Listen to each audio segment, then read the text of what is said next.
All right, here's my audience.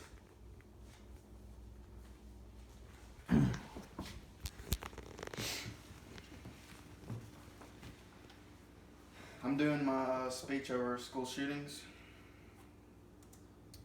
Do you or your child feel safe at school and feel like it's a comfortable learning environment? With the current school shootings on the rise, I chose to do my speech on this public crisis. A school should be seen as a fun, safe place where kids can go and get their education. If something isn't changed soon, these incidents will continue to increase. With more security, I think parents and students could feel safer knowing nothing can harm them. One of the biggest problems is figuring out why these shootings are happening. I'm going to tell you some of the possibilities as to why and how we can prevent these things from happening. First off, schools should be looked at as a safe place where children can go and get their education. With the increase in school shootings these past years, what is the next generation going to hold? Will future parents have to worry when they send their children to school, or will the children even just be too afraid to go? Chris Wilson, writer of the chart that shows the number of school shootings victims since Sandy Hook, says, according to Everytown, there have been 17 school shootings in 2018 alone, and 290 since 2013, shortly after Sandy Hook. So, how do they plan on preventing these incidents from reoccurring? A big factor in preventing these things is people speaking out when they see things. Many kids on social media see what gets posted, but every few ever say anything about what they see. For example, the shooter at the Douglas High School in Florida had previously been posting many pictures of guns, threats, and everything, but no one spoke out about it. More security at schools.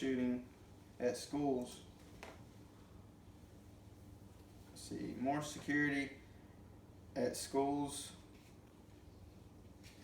At schools is a big must. Many of these shooters are former students. They know the roles and they easily take advantage of them. Cheryl Lero Johnson, writer of Preventing School Shootings, The Effectiveness of Safety Measures, says many of the responses to these mass shootings called for increased security measures and surveillance to prevent guns and other weapons from entering the school.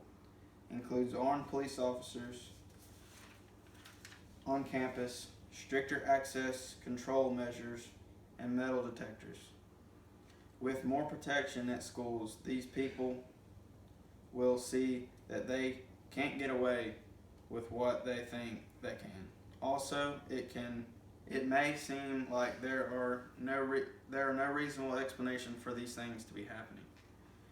Lastly, there is no good or even exceptional reason for someone to do these things, but they still have a reason for it. Whether it was having a bad home life or just to see everyone's reaction. Stephanie Pappas, writer of Mass Shootings, Why Is It So Hard to Predict Who Will Snap, explains, the histories of mass shooters sometimes show common threats, such as a series of disappointments leading up to the event. Ms. Curry said, I think that a lot of these suspects have had tragic experiences themselves, but that doesn't make it okay to lash out the way they do. Maybe schools could also invest in helping these kids that have bad home lives and reach out a little more. In conclusion, every elementary, middle, high school, and college should all be a safe and friendly environment for everyone's children. Parents should feel safe bringing their children to a public school, and their children should feel safe going. Hopefully, a new system is figured out to bring an end to the tragedies.